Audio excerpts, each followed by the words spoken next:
C'est le cas de Walter Andrew Hennessy. Il soutient une thèse incroyable. Les militaires seraient présents en plus grand nombre sur le territoire écossais qu'on ne peut l'imaginer et auraient passé un pacte inavouable avec les extraterrestres. Tout cela se déroulerait dans un réseau de cavernes et de tunnels situés sous les pieds même des habitants.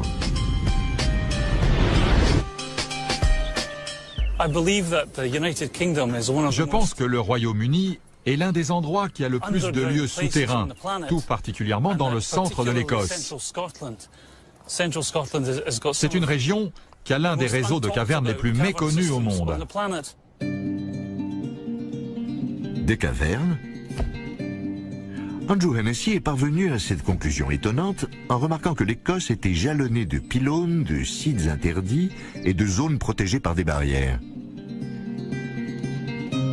N'importe qui d'autre aurait déduit qu'il s'agit de banales bases de l'OTAN. Mais pour lui, cela ne sert qu'à couvrir une activité souterraine foisonnante.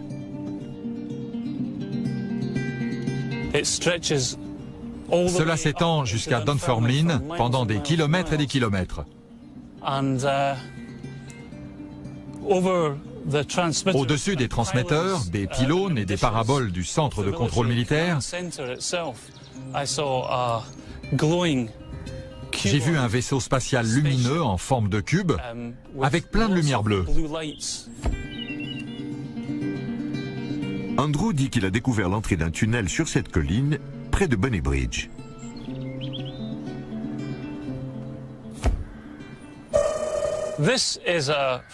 C'est la sortie de secours sur le côté sud d'un des plus grands centres de contrôle d'Europe de l'Ouest.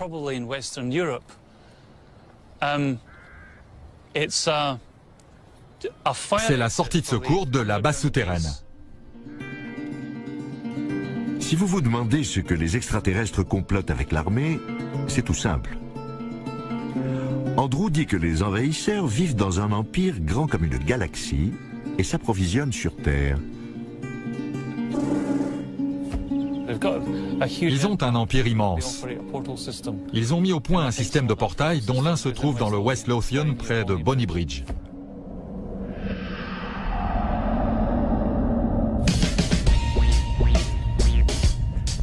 D'après lui, les extraterrestres ne parcourent pas l'espace en volant. Ils préfèrent utiliser des portails entre leur galaxie et la nôtre, qu'ils ont disséminés dans des lieux importants sur le globe. Comme par hasard, l'un d'eux se trouve près de chez lui. Certains disent qu'ils voyagent dans le temps, qu'ils traversent des portails interdimensionnels pour faire l'aller-retour avec la Terre. Cela semble assez peu plausible comme hypothèse, mais si jamais elle venait à se vérifier, cela expliquerait pourquoi les ovnis semblent revenir aux mêmes endroits. S'il y a un portail en Écosse, où est-il? Réfléchissons-y un moment en regardant la carte du triangle de Falkirk. Voici les endroits où les ovnis ont été aperçus. Ils semblent éparpillés sur une surface de 1300 km et certains points sont situés près de bases militaires. Mais il y a un autre endroit où les témoignages ont afflué, à 64 km de Bonny Bridge.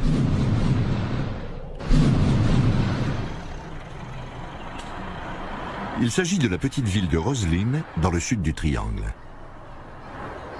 C'est là que les ovnis ont été décrits avec le plus de précision et que la photographie présumée la plus nette a été prise. Andrew Hennessy s'en sert d'ailleurs comme preuve. Ce vaisseau spatial a été photographié le même soir près de Roslyn.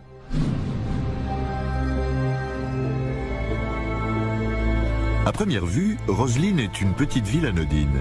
Pourtant, elle abrite un lieu hors du commun, la chapelle.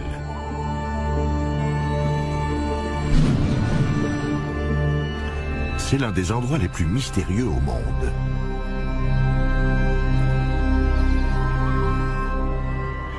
Jim Monroe est un historien local.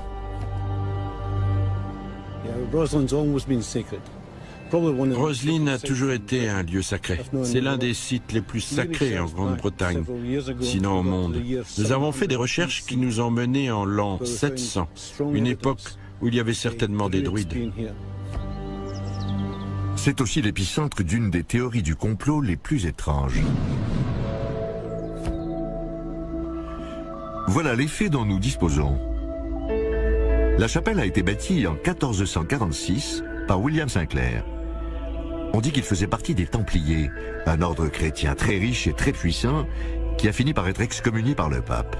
Quel rabat-joie! Depuis, on a murmuré que les Templiers avaient trouvé le secret de la vie éternelle. Plutôt farfelu, non? Mais pas autant que la théorie qui a conféré à Roselyne sa célébrité récente. Dans Da Vinci Code, Dan Brown écrit que c'est dans la chapelle de Roselyne que les Templiers ont enterré le Graal. Leur raison? Ils ont découvert le secret le plus inavouable du Vatican, le christianisme est une supercherie. Lynn Pecknett est une auteure qui a également écrit sur Roselyne. Le public cherche à croire en quelque chose. Da Vinci Code est un roman policier palpitant qui a attiré l'attention des lecteurs. Il leur a dit « Attention, on nous a dissimulé la vérité pendant 2000 ans sur la nature d'un phénomène primordial. Le christianisme. Tout d'un coup, on découvre que tout est faux. »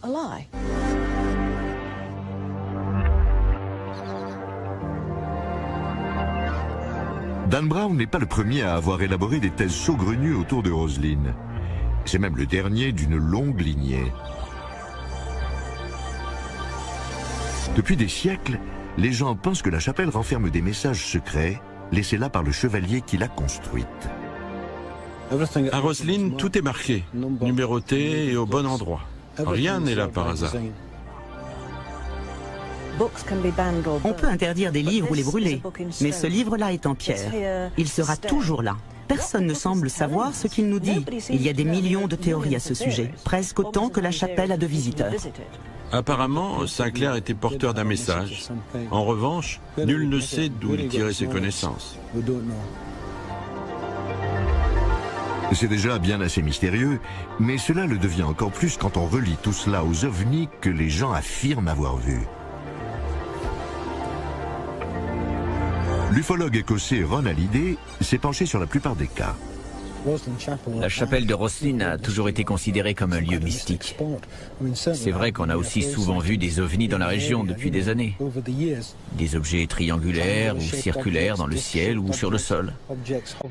En plus, certaines personnes disent avoir vu des êtres extraterrestres.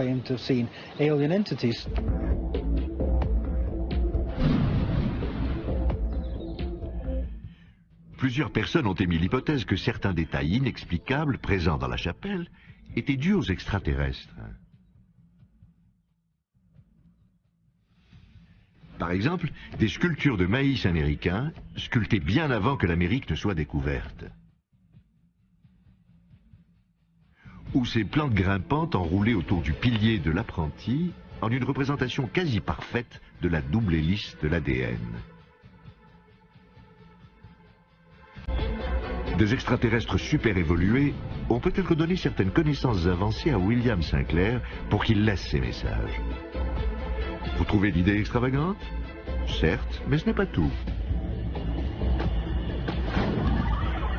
En effet, certains habitants du coin sont convaincus que quelque chose d'encore plus puissant que le Graal se trouve dans la chapelle.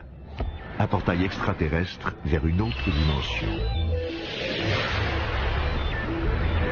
D'où leur est venue cette idée? Dès les premières fois où les gens ont déclaré avoir vu des ovnis et des extraterrestres, cela s'est passé près de bâtiments à la riche et mystérieuse histoire. Des monuments comme les pyramides égyptiennes, Stonehenge en Angleterre, et aujourd'hui la chapelle de Roselyne en Écosse. Certains prétendent que ces vénérables sites sont des portails vers d'autres dimensions. Cela expliquerait pourquoi beaucoup de gens voient des phénomènes étranges aux alentours. Il est possible que dans le passé, les gens connaissaient ce lieu, qui permettait d'établir un lien avec d'autres dimensions ou d'autres univers. C'est pour cela qu'ils ont construit la chapelle de Roslin à cet endroit précis. Roslin et un autre lieu dans le West Lothian, près de Bonnybridge, sont deux endroits qui ont servi pour le voyage entre les dimensions et les univers. Cela explique peut-être pourquoi les gens voient souvent des ovnis qui disparaissent d'un instant à l'autre.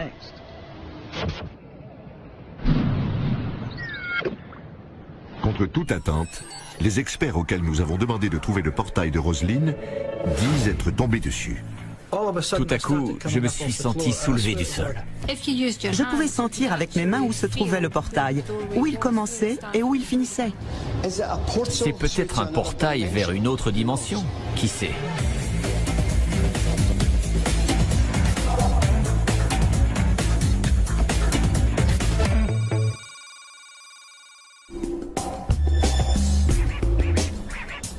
Y a-t-il un portail extraterrestre à Roslin? Si c'est le cas, le code mystérieux se trouvant dans la chapelle peut-il servir à l'ouvrir? D'après certaines personnes inquiétantes que vous allez voir, le code a été révélé aux Écossais il y a 500 ans par des extraterrestres aux connaissances prodigieusement avancées. Nous allons examiner cette théorie. L'endroit tout désigné pour chercher ce fameux portail interdimensionnel est l'intérieur de la chapelle de Roslin. Nos enquêteurs tout désignés sont les spécialistes locaux du paranormal. Brian Allen et les médiums Anne-Marie Snedden et Jim Lockhead. Eux-mêmes sortent un peu de la normale, il faut dire. Mais qui d'autre appelé pour localiser un portail galactique? Nous les avons laissés 3 heures à Roslin pour voir s'ils pouvaient rencontrer des phénomènes étranges. Ils ont fouillé les coins et les recoins du village et ont trouvé leur comptant de faits inquiétants.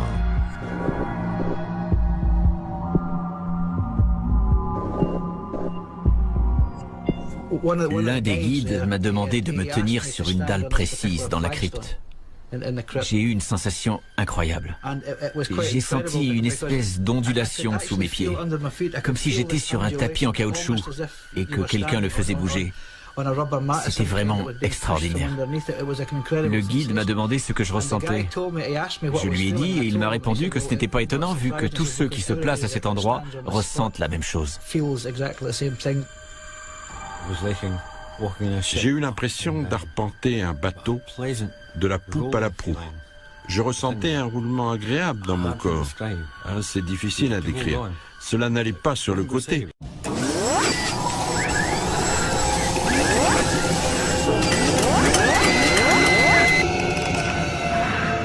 Seulement vers l'avant et verticalement.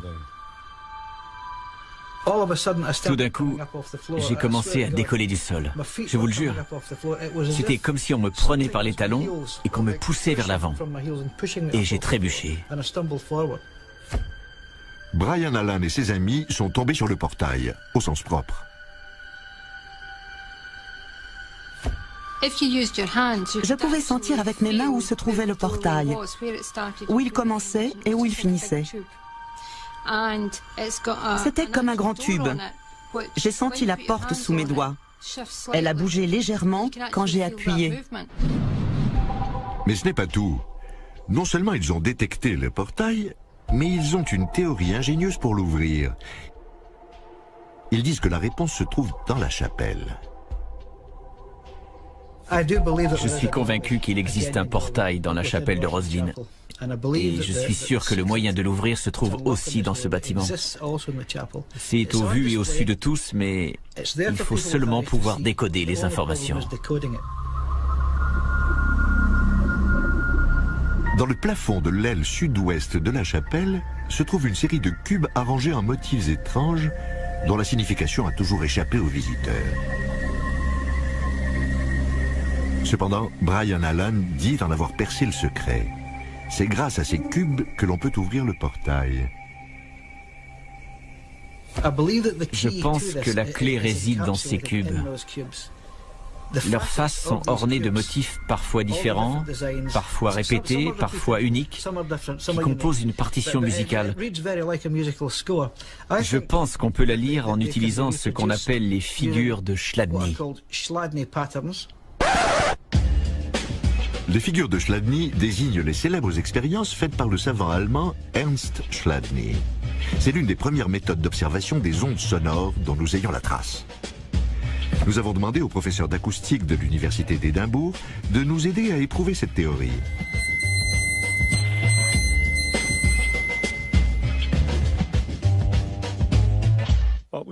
J'ai ici une plaque carrée qui est fixée au milieu, mais dont les côtés peuvent vibrer. On peut y parvenir de plusieurs façons, mais la méthode courante est de prendre un archet de violon et de le frotter sur le bord. On peut faire apparaître les figures en saupoudrant la plaque de sel ou de sable. Quand on frotte avec l'archet, le sel est soulevé à l'endroit où la plaque vibre et une figure apparaît.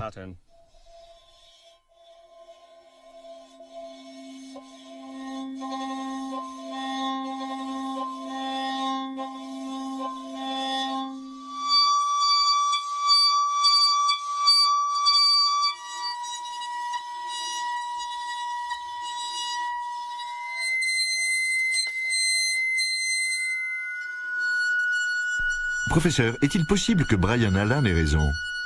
Les figures du plafond de la chapelle de Rosslyn sont-elles les figures d'ondes sonores comme celle-ci? C'est possible, hein? Si on joue une note précise, on peut en trouver le ton sur un piano et l'écrire. On peut recommencer avec une autre figure, la noter également et ainsi de suite.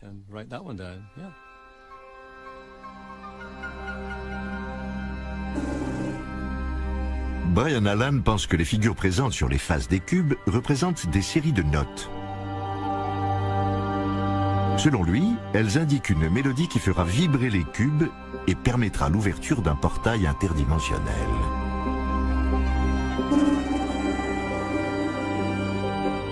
Je ne dis rien de neuf en affirmant qu'il s'agit d'une partition musicale. Je ne dis pas que j'ai découvert cela puisque c'est connu depuis des années.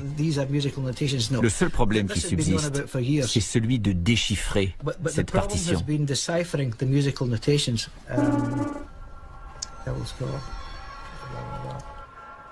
Selon les médiums, le portail s'ouvrira si l'on joue les notes qui figurent sur les cubes de pierre.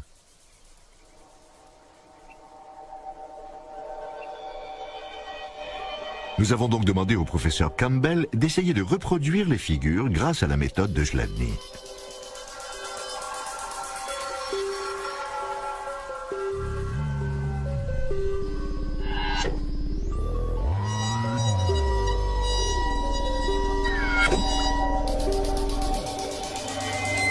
Il a essayé différentes substances sur sa plaque et avec plusieurs parties de son archet, 3 heures durant.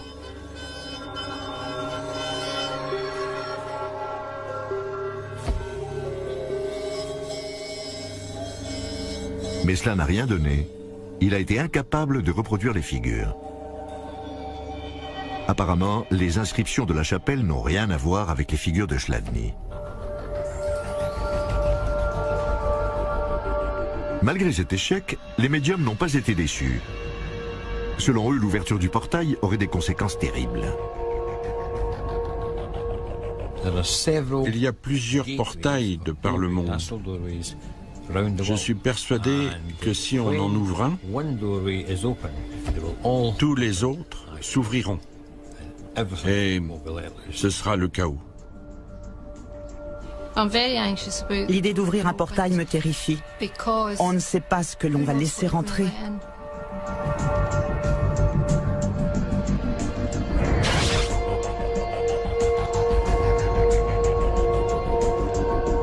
Malgré tout, il peut exister un portail ou un code. Peut-être que les extraterrestres sont les seuls à pouvoir le déchiffrer, ou peut-être qu'ils ont un système de notation musicale différent du nôtre.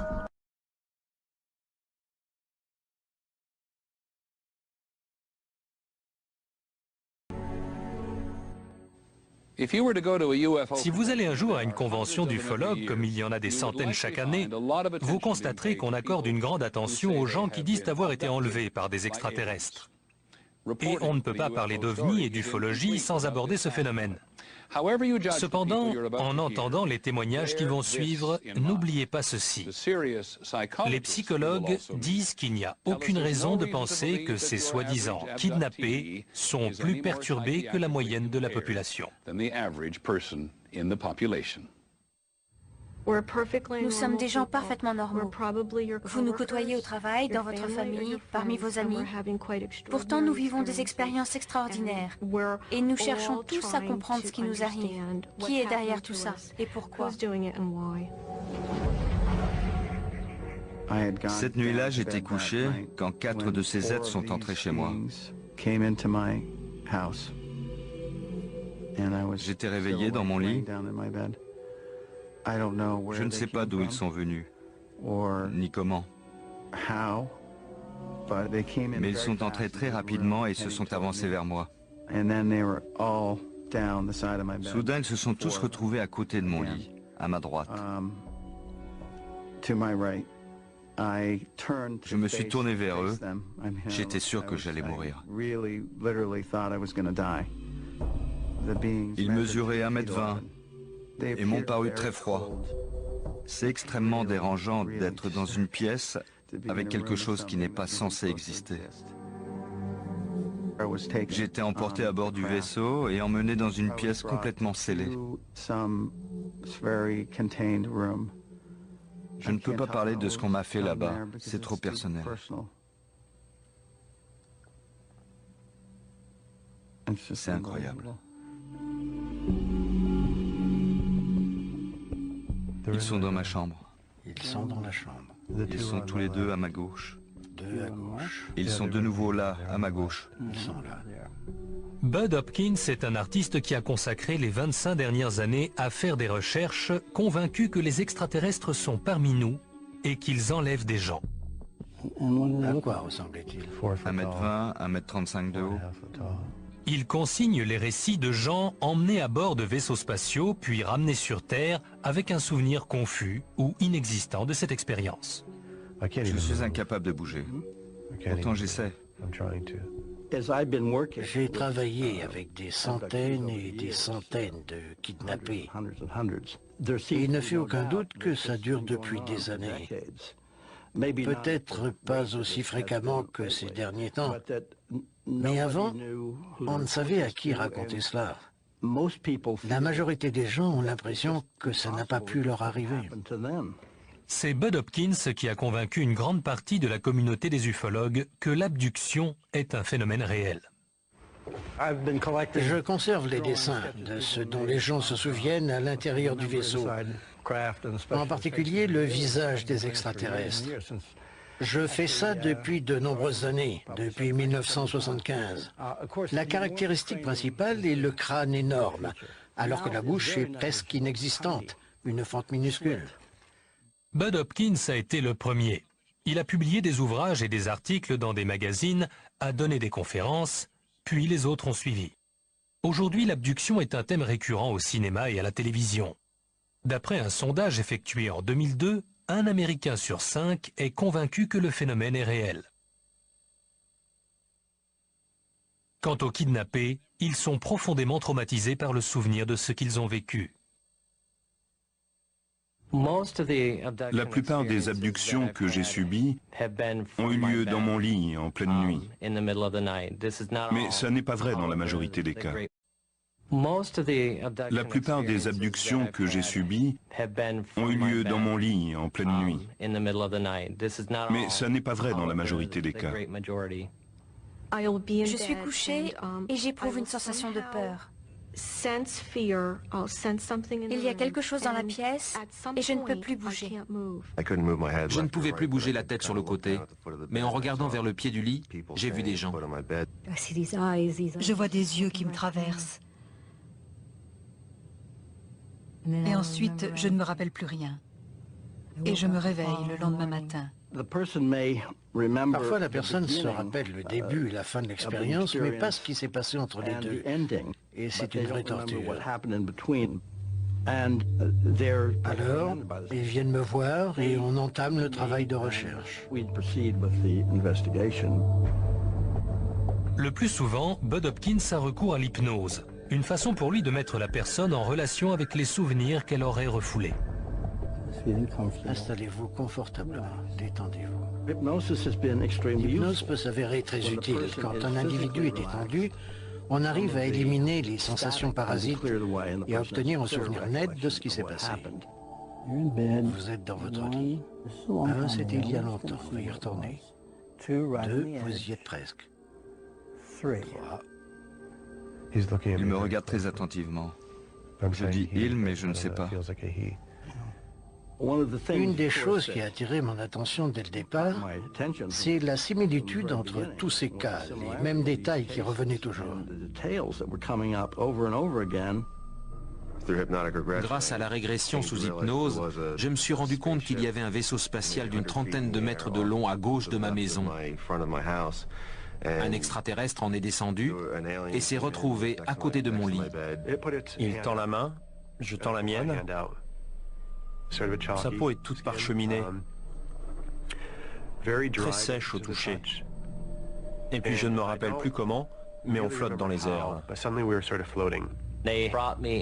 Ils m'ont amené devant une créature tellement horrible que je ne pourrai jamais l'effacer de ma mémoire. Elle mesurait plus de 2 mètres de haut. Très grand, très mince, effrayant, parfois presque comme un insecte. Ça me terrifie. Je me retrouve dans une pièce, allongée sur un brancard, et cette créature, je ne sais pas comment le dire, elle m'écarte les jambes. Ils m'enfilent une espèce de suspensoire auquel est fixé un tube rattaché à une machine et ils m'extraient du sperme. Je ne sais pas comment. Ensuite, la femme amène un bébé et me le tend. Immédiatement, je sais que c'est le mien. Je dis, c'est mon bébé. Mais elle me le reprend et dit, non, il est à nous. 5, vous commencez à vous réveiller. 4, vous vous réveillez. 3, vous y êtes presque. 2, 1, vous êtes réveillé. Je suis content qu'on l'ait fait. On ne savait pas tout ça. Non. Bud étudie tout cela depuis très longtemps. J'apprécie beaucoup la compréhension dont il fait preuve et l'aide qu'il apporte aux gens. C'est un homme bon. Mais la compétence de Bud Hopkins dans l'hypnose est contestée par les psychologues.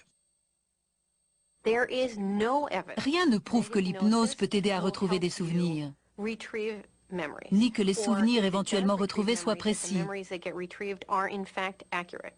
Sous hypnose, on a la sensation que l'expérience est vraie. On accorde du crédit à ce qui remonte. Or, la plupart du temps, c'est un pur produit de l'imagination et de la suggestion. Comme d'autres psychologues et chercheurs à l'université de Harvard qui ont travaillé avec des kidnappés, le docteur Susan Clancy pense qu'un trouble du sommeil assez répandu explique la majorité des cas d'abduction. Quand on leur demande de raconter le début de leur expérience, les sujets interrogés décrivent quelque chose qui ressemble étrangement à la paralysie du sommeil. Voilà comment ça se passe. On se réveille, généralement en pleine nuit, on est terrifié, paralysé, submergé par un sentiment de peur. Certains disent sentir une présence, quelque chose qui se trouve dans la chambre. D'autres voient des formes ou des lumières. Ça arrive très souvent. Au cours d'un épisode de ce genre, la personne sort d'une phase de mouvement oculaire rapide ou de sommeil paradoxal qui correspond aux périodes de rêve. Pendant cette phase, tout le corps est paralysé, et heureusement, car sinon on vivrait ses rêves. Mais parfois, il arrive que les yeux du dormeur s'ouvrent. Il voit sa chambre. Il est réveillé, conscient. Il se rend compte aussi qu'il est totalement paralysé. Brusquement, il sent son corps parcouru de fourmillements. Il voit des éclairs lumineux, il entend des bruits et sent comme une présence dans la pièce. Si on ignore ce que c'est, ça peut être très angoissant. Ce genre de manifestation existe depuis toujours et dans toutes les cultures. Ainsi, il y avait les incubes et les succubes, les démons qui rendaient visite aux gens au Moyen-Âge. Chez nos sujets, ces visiteurs sont interprétés comme des extraterrestres. Ces personnes finissent par se rendre chez un hypnothérapeute qui souvent partage leurs convictions. Pendant ces séances de régression, le thérapeute les ramène au moment où elles étaient paralysées dans leur lit pour tenter de comprendre ce qui s'est passé. C'est à ce moment-là que remontent ces souvenirs. Elles sont emmenées hors de la pièce par la fenêtre jusqu'à un vaisseau. Là, des créatures extraterrestres leur font subir des expérimentations de reproduction hybride, etc. Et c'est comme ça qu'on se retrouve avec une victime d'abduction. Pourtant, convaincus de la réalité de leur expérience, ces gens rejettent toute explication psychologique. Ce ne sont pas des divagations. Ces êtres étaient réellement dans la même pièce que moi. Tout ce dont je me souviens est réel. C'était tout à fait réel. C'est réel. Ces personnes sont profondément bouleversées et terrifiées par les souvenirs de ce qu'elles croient avoir vécu. C'est d'ailleurs pour cela qu'elles y croient. Si j'avais ce genre de souvenirs, moi aussi j'aurais du mal à ne pas y croire. Si c'est réel, nous sommes tous concernés. Nous devons en savoir plus. Il faut poser des questions, c'est très important. La vie existe ailleurs dans l'univers et nous sommes littéralement des bébés.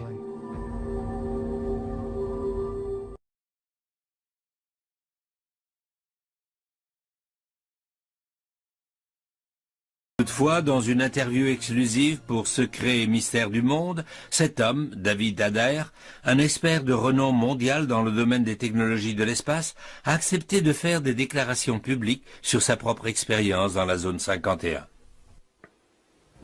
J'ai construit une première fusée à 17 ans, après de nombreuses tentatives pour y parvenir. Elle faisait environ 3 mètres de haut et elle pesait environ 1 tonne.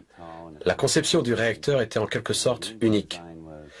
Il s'agissait d'un réacteur EMFC, soit un réacteur basé sur le principe du confinement de la fusion électromagnétique. On a eu le soutien de tout le monde.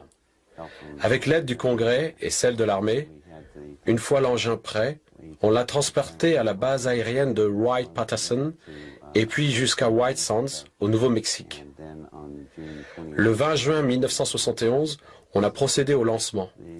La fusée était extrêmement rapide. Elle a décollé de l'endroit prévu et Arthur Rudolph m'a transmis les coordonnées par radio pour la faire atterrir à Groom Lake, au Nevada. La fusée a atterri grâce au parachute qui était attaché et nous avons pris l'avion de White Sands à Groom Lake. À notre arrivée, on a pu constater 2 pistes d'envol de plus de 3000 mètres chacune, ce qui est une base aérienne importante. Une fois au sol, quand nous sommes arrivés au hangar central, nous nous sommes arrêtés et tout à coup, le sol tout entier s'est affaissé sous nos pieds. En fait, nous étions sur un ascenseur géant. On est descendu à environ 60 mètres sous terre et lorsque nous sommes enfin sortis, on a vu qu'on se trouvait dans une installation gigantesque, surmontée d'une sorte de toit en cascade comme un arc-en-ciel. Et puis les murs ont glissé et on a alors aperçu d'énormes espaces de travail et des bureaux. On est passé à côté d'une rangée d'ateliers et dans un couloir d'accès de marchandises, là, on s'est arrêté devant un hangar sur notre gauche. Et ils sont descendus. Puis cet homme a ouvert des portes coulissantes. Nous sommes entrés dans cette pièce avec des lumières partout et c'était frappant car il n'y avait aucune ombre. Un peu comme dans un atelier de peinture. Et il y avait quelque chose sur une énorme table qui était recouvert. Ils ont appuyé sur un bouton et des câbles ont soulevé l'énorme couverture. Quelle surprise, c'était un réacteur EMFC, mais celui-ci avait la taille d'un autobus. Mon réacteur et celui-ci fonctionnaient selon les mêmes principes, mais le mien, c'était l'équivalent d'une 2 chevaux, alors que celui-ci, c'était une Ferrari. C'était incroyablement sophistiqué. Il était clair que ce réacteur n'aurait pas pu être fabriqué à notre niveau d'avancement technologique. Cet engin était énorme, et pourtant, il n'y avait pas le moindre câble, pas de vis, pas de rivet, aucun boulon, aucune soudure, aucun raccord, rien. comme si l'engin entier était fait d'une seule pièce. Quand on touchait le réacteur, c'était encore plus étonnant. Où que vous le touchiez, votre peau créait des tourbillons, fort jolis, qui partaient de l'endroit du contact et traversaient la coque de métal. L'onde se propageait sur 2 mètres de rayon dans toutes les directions. C'était vraiment intéressant, c'était sensible au toucher. C'était trop pour moi. Ce réacteur ne pouvait pas leur appartenir. C'était impossible, en raison de sa conception. Nous n'avions pas la technologie requise, ni à cette époque, ni même aujourd'hui. Alors je me suis énervé, et eux aussi. Ils m'ont ordonné de redescendre. Je commence à descendre, mais cette fois, lorsque je touche la paroi du réacteur, les tourbillons bleus et blancs deviennent rouges flamboyants. Ils sont orange et rouge traversant la coque. J'étais si surpris de voir que je m'arrête. Et à mesure que je retrouve mon calme, les couleurs retournent au bleu et au blanc. Et c'est là que j'ai réalisé que ce réacteur était vivant. Il ne réagit pas aux radiations thermiques, mais plutôt aux ondes. Il s'agit en fait d'un réacteur symbiotique. Autrement dit, il est capable de communiquer avec les occupants de l'aéronef. Ils avaient des engins volants ressemblant à des soucoupes qui se sont écrasés au sol. Ils ne comprenaient pas ce qui les faisait fonctionner. Ils se servent en fait d'êtres humains par la voie de la télépathie. Un peu comme dans le cas du projet de Remote Viewing. Ils peuvent, en connexion avec la zone 51, déterminer comment ces appareils étaient commandés par la pensée. Si vous doutez, je vais vous parler de développement récent. À l'université de Princeton, au laboratoire de recherche Pear Labs, le professeur Robert Jahn travaille en ce moment même sur le nouvel avion de combat X-29 et plus particulièrement sur un module de transmission par lequel le pilote, dans son casque, est connecté au cerveau-commande de l'avion au moyen d'électrodes reliées à son crâne, et ce sont ces pensées qui font réagir l'avion. Une véritable relation symbiotique entre le pilote et l'avion. C'est quand je suis redescendu du réacteur et que je l'ai regardé que je me suis vraiment rendu compte qu'il était d'origine extraterrestre. Cette conception n'avait rien à voir avec notre technologie. J'ai compris que cet engin était en fait la preuve que tout le monde cherche, et ça m'enrageait qu'ils cachent cette information du public, car ils n'ont aucun droit de faire ça. Cet épisode s'est terminé lorsque David fut écroué jusqu'à l'arrivée du général Curtis LeMay, à l'époque commandant de la division stratégique de l'armée de l'air, qui l'a escorté jusque chez lui. Oui, LeMay est revenu me chercher. Il m'a fait comprendre qu'il n'en avait pas terminé avec moi. Il m'a assuré qu'il me couvrirait, mais qu'il reviendrait dans ma vie tôt ou tard. Et le général avait raison.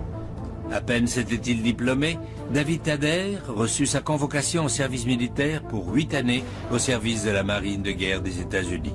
Mais le jeune spécialiste en fusée reste parmi les seuls à avoir vu et touché ce qu'il considère encore comme étant un réacteur symbiotique, voire même biologique, d'origine extraterrestre. Et si les mystérieux engins volants vus dans le ciel de la zone 51 n'avaient pas été récupérés à la suite d'accidents d'OVNI, notre gouvernement aurait-il pu collaborer en secret avec une autre civilisation? Existe-t-il des relations d'amitié entre nous et des êtres venus d'un autre système? Juste au cas où vous auriez encore des doutes, si la base secrète, la plus connue des États-Unis, reste au-dessus de la loi et bien impliquée dans des projets secrets, une résolution présidentielle datée du 25 septembre 1998 devrait suffire à rassurer tout le monde. Dans ce document, le président Clinton exemptait les forces de l'armée de l'air, opérant à proximité, de toutes les législations portant sur les déchets dangereux ou solides, tant à l'échelon fédéral, de l'État qu'interétatique, et qui supposerait la divulgation de renseignements classés secrets et dont la divulgation serait préjudiciable à la sécurité nationale. Mais de qui doit-on protéger la nation? Personne ne met en cause les déclarations de Robert Lazar sur son travail sur un modèle grandeur nature de ce vaisseau extraterrestre. Il s'agit de l'information la plus importante des 100 dernières années. Et d'après David Adair, un réacteur encore plus grand et avec des proportions et une puissance énorme serait également entre les mains du gouvernement des États-Unis depuis plus de 30 ans. Mais que peut-on déduire de la description d'une technologie d'origine extraterrestre? Comment est-elle arrivée aux mains des hommes? D'après Robert Lazar, il aurait eu accès à des renseignements qui pourraient constituer une preuve irréfutable de l'existence de vie intelligente sur d'autres planètes. Dans l'interview filmée de Lazar, il affirme qu'on lui a montré des documents officiels lorsqu'il se trouvait dans la base top secret S4, disant noir sur blanc que les êtres qui nous ont transmis les secrets sur la soucoupe volante provenaient du système stellaire Zeta Reticuli, situé à quelques 35 années-lumière de la Terre. Ces êtres feraient entre 1 mètre et 1,50 m et pèseraient entre 12 et 25 kg. Une peau grisâtre et un grand crâne avec des yeux panoramiques en forme d'amande. Ils seraient en mission sur la Terre depuis longtemps et ont présenté des photographies qui dateraient d'il y a plus de 10 000 ans. Des échanges de matériel et d'informations ont eu lieu dans le Nevada jusqu'en 1979, lorsqu'un conflit mit fin au programme de façon soudaine. Rares sont ceux qui ont fait le lien à l'époque, mais l'identification faite par Lazar du système Zeta Reticuli vient appuyer un récit fascinant, raconté il y a 20 ans par Betty Hill, l'une des premières à avoir été enlevée par un ovni. Lorsque Betty était à bord du vaisseau, elle a eu la présence d'esprit de jeter un bon coup d'œil et de poser des questions. Et elle a vu afficher ce qui ressemblait à une carte de la galaxie. Elle a demandé au présumé leader du groupe ce que cela représentait. Et il a répondu, « Bien, voyez, ceci représente notre secteur de l'univers. » Et ça, Betty s'en souvient clairement. Il semblerait que cela soit gravé dans son subconscient, ce qui lui a par la suite permis de retracer un schéma de ce qu'elle avait vu sur la carte dans le vaisseau. Personne ne savait ce que cela représentait, excepté une jeune astronome très brillante, Marjorie Fish. Elle l'a regardé et elle a dit « Je pense que je peux déchiffrer quelque chose. » Et, au bout de 6 années de recherche, Marjorie a reconstitué ce qu'elle pensait être la carte dont Betty avait le souvenir. Se trouvaient ici plusieurs systèmes stellaires qui n'ont été découverts que vers la fin des années 60. Les découvertes ultérieures ont alors rendu la carte interprétée par Fish valable. Le système stellaire, d'où le commandant du vaisseau a dit à Betty qu'il provenait, est appelé Zeta Reticuli. Betty Hill aurait-elle pu inventer tout ça? Et Bob Lazar aurait-il tiré ce nom d'un chapeau de magicien? Ou sommes-nous enfin en présence de preuves irréfutables de la venue d'extraterrestres sur Terre, voire d'enlèvements liés à la zone 51? Betty et Barney n'ont pas menti, car dans les années suivantes, leur récit n'a constitué qu'une partie infime de la vaste quantité de preuves confirmant que ces événements sont réels. Mais alors est-il possible que le gouvernement ait conclu une sorte de contrat avec les extraterrestres? Une telle hypothèse est-elle envisageable? Il est possible que nos gouvernements arrivent à une entente avec un autre monde. En contrepartie de la technologie de pointe que nous avons acquise en si peu de temps, nous leur avons peut-être donné autre chose, comme la possibilité d'aller et venir et de se servir de notre Terre comme relais vers d'autres planètes.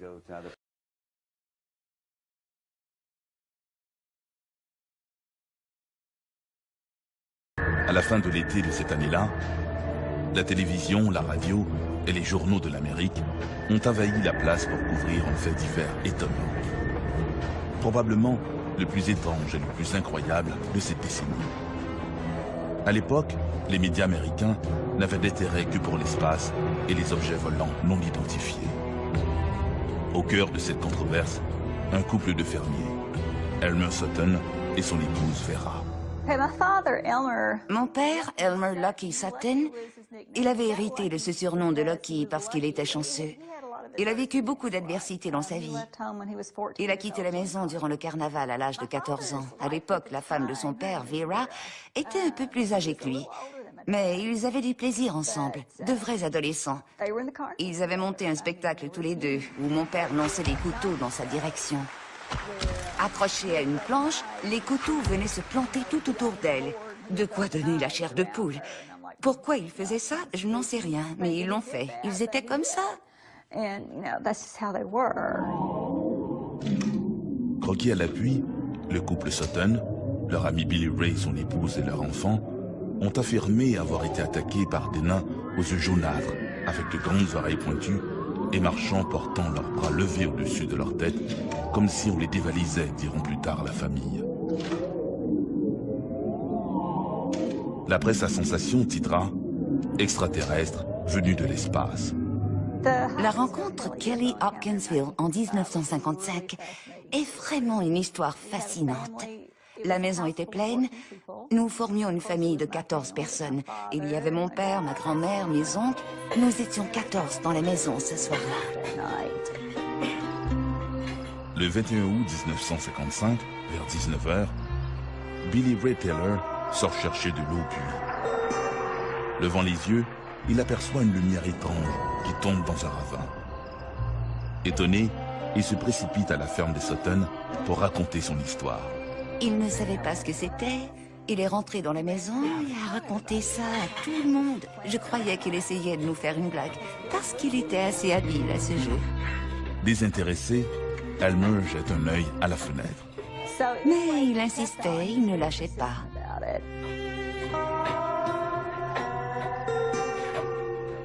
Mais comme toute la maisonnée s'apprête à desservir la table pour y jouer une partie de cartes, la lumière de Billy, que tous croient n'être qu'une étoile filante, est vite oubliée dans le brouhaha. On se contentait tout simplement de profiter de la soirée.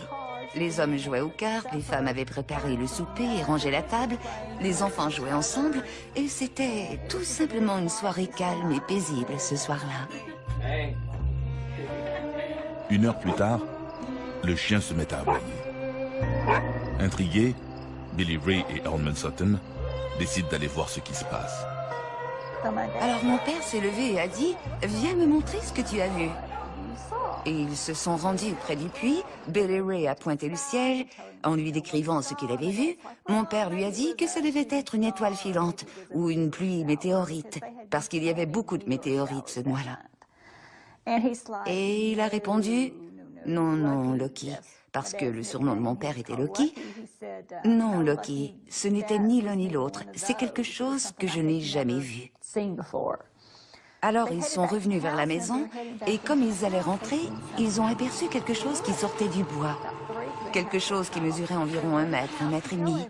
Ils se sont précipités dans la maison et ont annoncé à tout le monde « Il y a quelque chose, mais on ne peut pas expliquer ce que c'est. » C'est là que ma grand-mère s'est dit que pendant qu'ils étaient dehors, les 2 gars avaient échafaudé toute cette histoire pour faire peur aux filles.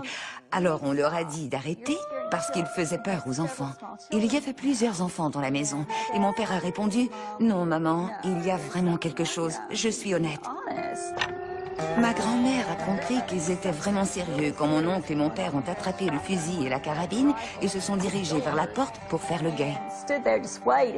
Pas longtemps après, ils sont sortis et les coups de feu ont commencé. Un vrai western. Sur le porche, Elmer tire sur un butin qui bondit du toit de la galerie pour s'enfuir dans la cour. Le bruit de l'impact des balles leur donne l'impression qu'ils tirent sur des seaux en métal vide. Alors, ils ont commencé à avoir vraiment peur, parce que peu importe ce que c'était, ça ne partait pas. La carabine et les fusils ne leur faisaient absolument rien. À chaque fois qu'ils en tiraient un, ils tombaient, ils roulaient et ils revenaient. Ils n'arrivaient à rien. S'engage alors une bataille digne des meilleurs westerns d'Hollywood. Il y a des créatures partout. Ils les tiraient dans les arbres, sur la clôture, dans les fenêtres, sur les corniches, dans les portes, parce qu'ils étaient partout. Cette chasse aux monstres va durer des heures. Barricadés dans leur maison, les Sutton continuent de canarder ces gnomes qui se baladent main en l'air comme si de rien n'était tout autour de leur ferme. Tout ce que mon père disait, c'est qu'il fallait arrêter de tirer et attendre de voir ce qui allait se passer. Alors nous sommes restés calmes et nous les avons entendus marcher sur le toit. La famille était terrifiée. Tout le monde avait l'impression d'être la cible d'une attaque très sérieuse. Ils ne savaient plus que faire. Durant plus de 3 heures, ils allaient sortir la tête, apercevoir une créature et rentrer à l'intérieur. Finalement, ne pouvant plus supporter la situation plus longtemps, ils ont profité d'une accalmie pour se précipiter vers une voiture dans laquelle ils se sont tous entassés pour se rendre au poste de police à quelques milles de là, à Hopkinsville. Ils n'ont pas regardé derrière. Ils ont foncé droit devant. À Hopkinsville, il y avait un officier en service. Nous avons tous couru à l'intérieur et le shérif a levé la tête en demandant que se passe-t-il. Et comme tout le monde parlait en même temps, il a compris, c'est de l'hystérie. À prime abord, ce que comprend le shérif Greenwell, c'est que ces fermiers ont été envahis par une nuée d'insectes géants. Aucun des adultes ne semble ivre, mais tous semblent vraiment paniqués. Selon leur description, ces êtres ressemblent à des lutins. Ils ont expliqué à l'officier de police ce qui leur était arrivé. Et l'officier a constaté qu'ils tremblaient tous, qu'ils étaient vraiment très secoués. Ils ne semblaient pas mentir et avaient l'air vraiment terrifiés par ce qu'ils avaient vu. Le shérif ne savait pas quoi penser. Tout ce qu'il a trouvé à faire, c'est d'appeler le chef de police. Alors, il l'a appelé, lui a raconté ce qui se passait et lui a dit « Appelle Medicineville, appelle Evansville, appelle Fort Campbell, appelle tous ceux que tu peux rejoindre qui pourraient nous aider là-bas. » C'est ce qu'il a fait, il a dit « Je vais vous rejoindre. » Tout le monde retourne à la ferme des Sutton. Le temps qu'il arrive, tout le monde était déjà là. Les journalistes, la radio, tout le monde était là. Les gens de Fort Campbell, qui est une base militaire voisine de Hopkinsville, ils étaient là. Tout le monde en avait entendu parler. C'était tellement rapide. Tout le monde est arrivé. Ils ont fouillé la place. Ils n'ont pu trouver quoi que ce soit. Bien sûr, il y avait des traces de ce qui s'était passé. Il y avait des douilles de projectiles, de carabines et de fusils, partout dans la maison et sur le sol. Il était évident qu'il y avait eu une fusillade. Mais pas de cadavre, pas de sang, rien ne pouvant démontrer que quelque chose avait été touché. Alors ils se sont dit, il n'y a rien ici, retournons chez nous. Tout le monde est reparti, mon père, ma grand-mère et tout le monde a essayé de se calmer et de dormir. Tout le monde était épuisé, mentalement et physiquement. Les enfants étaient terrorisés. Et tout a recommencé. Ils sont revenus. Au beau milieu de la nuit, Glennie Langford, la mère de Loki, en surprend un à sa fenêtre. La nuit de cette rencontre, mon père, qui était, si on peut dire, l'homme de la maison, puisque ma grand-mère était veuve, a pris les choses en main cette nuit-là. Il aboyait des ordres comme « cache les enfants »,« amener les femmes et les enfants dans la chambre arrière »,« charger les fusils ». Tout ce qu'il y avait à faire, c'est lui qui lançait les ordres. Et il était comme ça. Et cette bataille à coups de fusil a duré toute la nuit. Le lendemain de ces événements, les Sutton sont interviewés par Bud Ledwith, un annonceur de la radio WAP d'Hopkinsville. Ils racontent en détail leur terrifiante rencontre et fournissent en dessin des mystérieuses créatures. Dans les jours qui suivent, cette histoire de fermiers aux prises avec des créatures d'un autre monde est relayée d'un bout à l'autre du pays. Les Sutton se retrouvent au centre d'un cirque médiatique. Leur histoire est colportée, travestie et transformée. Certains reporters, avides de sensations fortes, iront même jusqu'à parler de petits hommes verts lumineux avec des yeux de rayons laser. Qu'est-ce que c'était? On ne le sait pas. Des extraterrestres? Probablement. C'est là-dessus que le consensus est fait. Et c'est ainsi que nous avons la légende de Kelly Hopkinsville. Même si dans le récit des Sutton, il n'a jamais été question d'extraterrestres, avec les années, l'aventure de la famille Sutton est devenue un classique dans l'histoire des ovnis, inspirant même Hollywood. L'affaire n'a jamais été expliquée. Je crois que la raison pour laquelle un tel cas peut être considéré comme un canular, c'est qu'il est tellement bizarre, tellement inusité. Qu'est-ce que ça pourrait être d'autre? Une telle chose ne peut pas vraiment exister. C'est pourquoi certains ont suggéré qu'ils avaient inventé cette histoire en famille. Et c'est un fait qu'au fil des années, ils se sont toujours tenus. Aucun n'a dit « Je pourrais vous dire un secret à propos de ma famille, mais je ne vais pas vous le dire maintenant. » Non, rien de tel. Ils s'en sont tenus à leur histoire. Ils se sont tenus les uns les autres. Et à ce jour, on ne sait toujours pas avec certitude ce qui s'est réellement passé à Kelly Hopkinsville. Le mot monstre vient du latin monstrum, qui signifie montrer pour désigner des êtres difformes que l'on paradait comme des bêtes de cirque. Il y a vraiment quelque chose de révélant dans les monstres. Ils nous font peur parce qu'ils sont différents. Ils nous montrent à quel point notre univers peut être imprévisible. Et que ce que nous jugeons difforme ne l'est peut-être pas.